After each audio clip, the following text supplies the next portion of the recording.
हमारे अगले परिंदे को जब बड़ौदा की एमएस यूनिवर्सिटी से फाइन आर्ट्स में गोल्ड मेडल मिला, तब उनके पास एक ग्लैमरस करियर की असीमित संभावनाएं मौजूद थी, लेकिन उन्होंने अपने लिए कुछ और ही रास्ता चुन रखा था।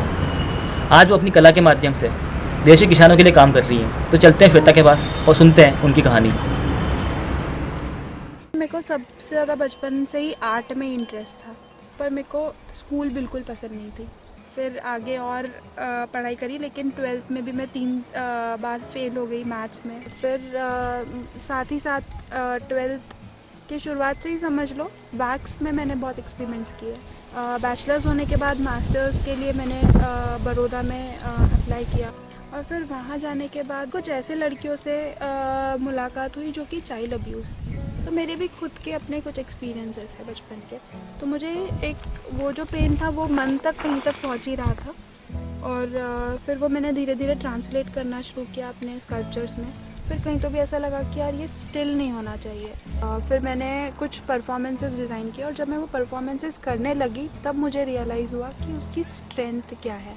और उसी वक्त कुछ आर्ट रेसिडेंसीज़ में गई, जो कोटा में हुई या जेतपुर में हुई या ओडिशा में हुई। तो ये सारे छोटे छोटे गांव में हुई, और ये आर्ट रेसिडेंसीज़ में जब गांव के साथ मिलकर काम हुआ और भी दूसरे आर्टिस्ट थे, तो ये समझ में आया कि आर्ट सोशल चेंज के लिए को किस तरीके से ट्रिगर कर सकता है।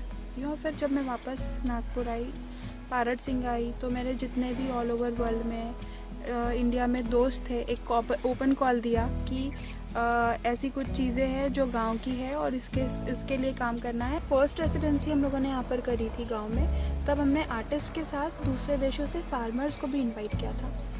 तो आर्टिस्ट को आने के लिए वीज़ा मिल गया, गवर्नमेंट सपोर्ट मिल गया, लेकिन फार्मर्स को कहीं पे नहीं मिल पाया। तो आर्टिस्ट तो यहाँ पर थे, लेकिन फार्मर्स नहीं आ पाए। तो ये समझ में आया कि कहीं ना कहीं सिर्फ इंडिया में ही नहीं, पूरे वर्ल्ड में फार्मर्स का क्या सिचुएशन है उसके ऊपर समझना चाहिए।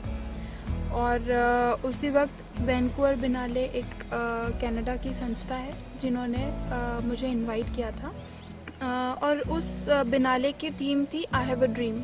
और उस वक्त ये इंसिडेंस हुआ ही था कि फार्मर्स नहीं आ पाए थे यहाँ पर। तो फिर हम लोगों को ऐसा लगा कि एक ग्लोबल प्रोजेक्ट करना चाहिए, एक ग्लोबल फार्मिंग प्रोजेक्ट करना चाहिए जिसमें फार्मर्स इन्वॉल्व हो। तो फिर एक ऐसा प्रोजेक्ट जो हमने डिज़ाइन करके वहाँ पे भेजा, उनको बताया कि हमको ऑल ओवर वर्ल्ड से आर्टिस्ट को कनेक्ट करना है, और आर्टिस्ट को बोलना है कि आप फार्मर्स के साथ कनेक्ट हो। जब I have a dream project कर रही थी, उसी वक्त मेरे बहुत सारे ऐसे लोगों से मुलाकात होने लगी जो कि एक्टिविस्ट हैं और फार्मर्स के लिए काम कर रहे हैं। ऐसे लोगों से मुलाकात होते हुए नागपुर में एक जनमंच करके संस्था है जिनसे मिली।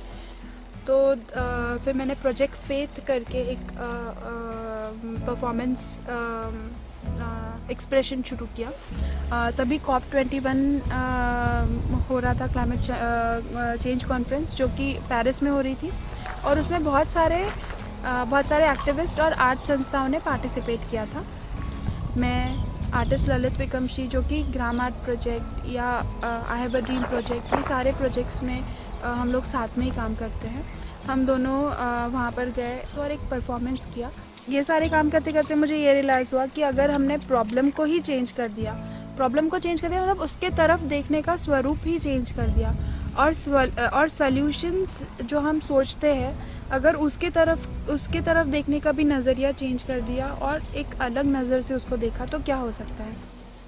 तो फिर सोचा कि क्यों ना हम ऐसे चीज़ों को इन्वॉल्व करें जो कि गांव के इकोनॉमी को लेकर ही, और एक नए फेस्टिवल के लिए काम करें। क्योंकि ज़्यादा से ज़्यादा लोग एक साथ कब आते हैं, किस चीज़ में आते हैं, तो ये समझ में आया कि जब फेस्टिवल्स होते हैं तो लोग उसमें ज़्यादा से ज़्यादा पार्टिसिपेट करते हैं और एक साथ आते हैं गांव में। तो फिर ऐसा लगा कि क्यों ना एक नया फेस्टिवल डिज़ाइन किया जाए, और इस फेस्टिवल का नाम हम लोगों ने रखा है ग्राम धरा चित्र उत्सव। और ये फेस्टिवल ऐसा होगा जो गांव में जो लोगों को एक नेचर से जो उनका अटैचमेंट है, या नेचर को वो अलग तरीके से देख सकते हैं, तो उस अलग तरीके से हम ये चीज़ें और लोगों तक कैसे पहुंचा पाए, और थ्रू दिस एक अल्टरनेटिव सोर्स ऑफ इनकम कैसे खड़ा कर पाए, जो कि किसी गवर्नमेंट के हाथ में ना हो, जो कि सिर्फ हमारे ही हाथ में हो, जो कि एक फार्मर के हाथ में हो। तो इस चीज़ के ऊपर थोड़ा भी हम लोग सोच रहे हैं और काम कर रहे हैं।